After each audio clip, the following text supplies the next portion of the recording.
Brought to you by Techno Camon 30 series.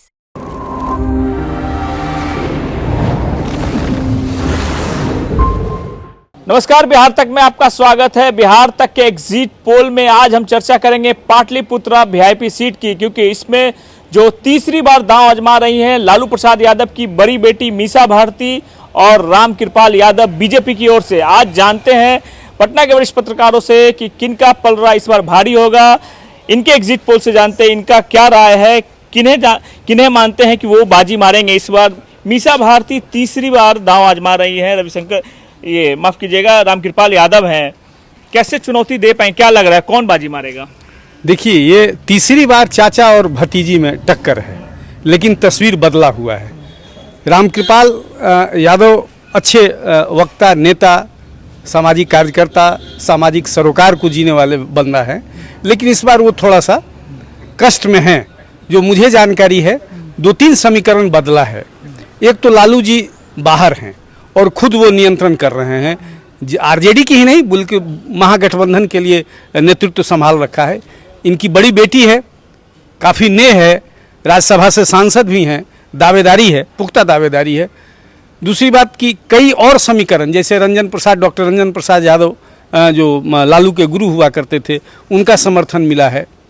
तो ये तमाम चीज़ें हैं, लेकिन एक बड़ी वजह ये भी है कि कुछ नेता, भाई वीरेंद्र और ये रीतलाल यादव, दोनों हृदय से मदद नहीं कर रहे हैं। ये मेरी जानकारी है, पता नहीं अंदरूनी क्या होता है और आने वाले वक्त में उन लोगों की क्या भूमिका रही। रीतलाल यादव नजर भी नहीं आए, भाई वीरेंद्र नजर नहीं आए, तो इनकी नाराजगी का क्या कीमत चुकाना पड़ेगा वो अलग मसला है। दूसरा, रामकृपाल जी के साथ एक बड़ी वजह ये हो गई वोट बढ़ने की कि निराला जो मंदेर का एक बड़ा नाम था वो बीजेपी ज्वाइन कर लिए। तो ये तमाम समीकरण के बाद पलड़ा जरूर मीसा भारती और इनमें 19-20 का अंतर है, कांटे का संघर्ष है। अब इसके लिए आपको थोड़ा सा प्रतीक्षा करना ही बेहतर होगा। मेरे ओपिनियन में दोनों कट टू कट है, नेक टू नेक फाइट। तो दोनों कट टू कट है, नेट टू नेट फाइट है। अमित जी, क्या आपको लगता है? रामकृपाल यादव ही अभी पाटलिपुत्र क्षेत्र से सांसद बनकर जाएंगे वहाँ। इसका 2-3 कारण है। पहला कारण तो जो एक समय में उस एरिया में जो बदतर जाम लगती थी, उसमें उन्होंने व्यवस्थाएं प्रदान करने में मदद की है। दूसरा चीज़, केंद्र सरकार का नेतृत्व, मोदी लहर जिसको आप बोल सकते हैं, उसमें उनकी बड़ी भूमिका होगी जीत में। तीसरा है कि वो नॉन चेहरा हैं, बहुत एक्टिव रहते हैं पॉलिटिक्स में। लेकिन मीसा भारती भी कहीं से कम नहीं है इस बार की लड़ाई में। बहुत सारे चीज़ वहाँ पे अभी टक्कर देने में जो महागठबंधन से बहुत लोग जो मीसा भारती को सपोर्ट कर रहे हैं, उनमें कुछ ही वोट का अंतर से रामकृपाल जीत पाएंगे। अन्यथा मीसा भारती इस बार पूरी तरह से लड़ाई में है। पिछली बार भी ज़्यादा अंतर नहीं था, बहुत कम अंतर था। इस बार मतलब चांस है केंद्र सरकार के नेतृत्व पे। मोदी सरकार को लोग देख रहे हैं, केंद्र में मोदी सरकार को बनना है। विपक्ष के पास कोई केंद्र में वैसा चेहरा ही नहीं दिख रहा है, नहीं तो मीसा भारती रिकॉर्ड मतों से जीतती वहाँ से। आप बताइएगा राकेश सर, क्या लग रहा है आपको इस बार का क्या समीकरण? रामकृपाल यादव है, मीसा भारती है, फिर से कौन किसको टक्कर देगा?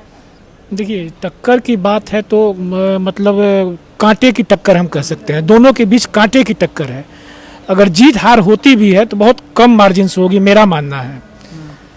रामकृपाल जी मौजूदा सांसद हैं और सामाजिक सरोकार वाले व्यक्ति हैं, लोगों से मिलते जुलते रहते हैं।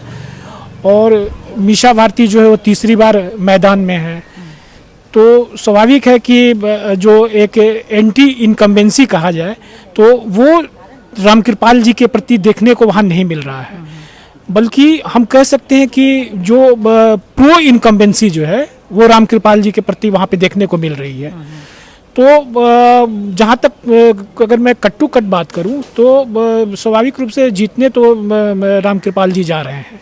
हाँ, ये है कि मार्जिन कम होगा और मुकाबला बहुत कांटे का मुकाबला है, समझे। लेकिन फिर भी कुल मिला जुला कर पाटलिपुत्रा लोकसभा क्षेत्र से रामकृपाल जी की जीत होगी, ये मैं स्पष्ट रूप से मीसा भारती की हार की वजह क्या होगी? हार की वजह ये होगी कि जैसे कि जो आरजेडी के मतलब एक भीतरघात हम कह सकते हैं, जो महागठबंधन में जो एक भीतरघात की जो स्थिति है वो हार की बड़ी वजह होगी। मैं नाम नहीं लेना चाहता क्योंकि अभी चुनाव वहाँ पे ये चल रहा है और तुरंत जो है वहाँ पे रिजल्ट आएंगे, तो वहाँ जो आरजेडी के कुछ कद्दावर लोग हैं वो मतलब खुलकर जो है वो सपोर्ट नहीं कर रहे हैं। इसकी जो भी वजह हो, और ये जो एक वजह है ये एक हार की बड़ी वजह होगी। उसके बाद तेज प्रताप का एक प्रकरण जो वहाँ पे हुआ, जो उन्होंने एक आरजेडी के जो महासचिव या कुछ पदधारक थे उनको उन्होंने मंच पे धक्का दे दिया और वो वीडियो काफ़ी वायरल हुआ। वो भी लेके लोग एक तरह की चर्चा कर रहे हैं और बता रहे हैं कि भाई ये जो मतलब विपक्ष यानी जो एनडीए के लोग हैं वो बता रहे हैं कि देखिए अभी ये स्थिति है, जब मीसा भारती यहाँ से जीतेंगी तो कार्यकर्ताओं की क्या स्थिति रहेगी, आम लोगों की क्या स्थिति रहेगी। फिर से उनको जंगल राज का डर दिखाया जा रहा है, 90 के दशक की बातें बताई जा रही हैं। तो ये सब जो कारण है मिलके ये टोटली एंटी जा रहा है, मीसा भारती के प्रति टोटली एंटी जा रहा है। और ये है कि इन सब का जो प्रभाव है वो वोटिंग पैटर्न पर देखने को मिला है।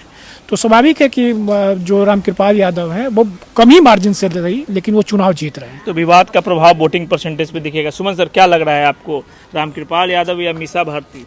देखिए, जहाँ तक सवाल है रामकृपाल यादव और मीसा भारती का, तो रामकृपाल यादव यहाँ पर जिस समय पार्षद थे उसी समय से बहुत एक्टिव हैं और बहुत ही सोशल हैं, बहुत लोकप्रिय हैं ये उस एरिया के लोगों के प्रति। और दूसरा ये है कि कोई भी किसी भी जाति का, किसी भी वर्ग का कोई भी आदमी उनके पास जाता है तो यथासंभव वो मदद करते हैं, आए हैं और आज के दिन भी कर रहे हैं। और मीसा भारती तो यही भादों की बेंग है, बरसात होता है तो निकल के आ जाती हैं क्षेत्र में और उसके बाद बरसात खत्म होते ही गायब हो जाती हैं। ये तो स्थिति है। तो क्या लग रहा है कि अपर एज तो एकदम रामकृपाल जी का ही है, इसमें दो राय नहीं है। ऑफ कोर्स लड़ाई तो कांटे की है, हाँ, और ये तो है, इसमें तो कोई भी 100% आपको सीना ठोक के नहीं कह सकता है, खास करके यहाँ पर पाटलिपुत्र में, कि रामकृपाल जी जीतेंगे या मीसा जी जीतेंगे। लेकिन रामकृपाल जी का अपर हैंड है, ये रामकृपाल जी का अपर हैंड है, टक्कर जोरों की है। क्या लगता है पुतुल सिन्हा जी? हाँ जी, जोरों की टक्कर तो है, नेक टू नेक फाइटिंग है। एक तो मीसा भारती हैं, वो आ रही हैं कि बैकग्राउंड से, लालू जी के परिवार के बैकग्राउंड से, जो उनका शासन काल रहा है उनके परिवार का, वो बिल्कुल ही सही नहीं रहा है। तो ये लोगों में इस प्रति क्षोभ तो है। इसमें रामकृपाल यादव जी हैं उनके प्रतिद्वंदी, तो उनको जीतना चाहिए और वो जीतेंगे भी। हमें तो यही लगता है कि अब की बार मोदी सरकार की जो लहर है इसमें तो आएंगे ही।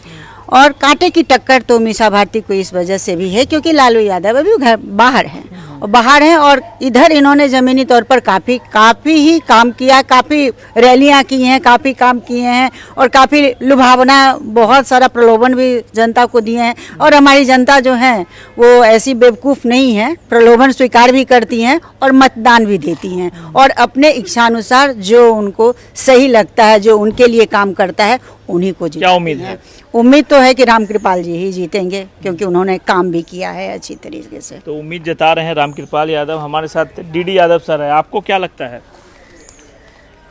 नेक to neck fight neck to neck है, लेकिन इसमें किसी को एज नहीं दिया जा सकता। ऐसा नहीं कि नेक टू नेक में रामकृपाल को एज है और मीसा भारती को भी एज है। रामकृपाल की छवि जो है बीजेपी में ही खुद खराब थी। इसके पहले वो मंत्री थे और बाद में मंत्री से हटा दिए, तो जाहिर सी बात है कि उन्हें टिकट उनका कटना वाला था। लेकिन अगर जो टिकट किसी तरह से पा गए हैं तो आम जनता के बीच में कोई ऐसा काम नहीं किए सांसद रहते हुए। सोशल है तो सोशल तो सभी लोग हैं, सोशल जो मीसा भारती भी आती जाती हैं क्षेत्र में, मीसा भारती भी 3 साल पे आ रही है, तो इस बार फाइट बहुत तगड़ी है। कौन बाजी मारेगा आपके हिसाब से? मेरे हिसाब से मीसा भारती मारेंगे। बिल्कुल। रामकृपाल यादव? रामकृपाल को इस बार एज नहीं है। हार की वजह? हार की वजह ये है कि ये बीजेपी में ही खुद किनारे हो गए थे। अब किसी तरह से टिकट पा गए हैं तो उसका कोई माने नहीं। तो ये थे डीडी यादव जो साफ तौर पे कह रहे हैं कि मीसा भारती इस बार बाजी मार सकती हैं, लेकिन कांटे की टक्कर है। ज्यादातर पत्रकारों ने कहा कि कांटे की टक्कर है, लेकिन जिस तरीके से रामकृपाल यादव हैं वो क्षेत्र में घूमते हैं, भ्रमण करते हैं, उम्मीद है वो बाजी मार सकते हैं, लेकिन मार्जिन काफी कम होगा। सुजीत कुमार, बिहार तक, पटना।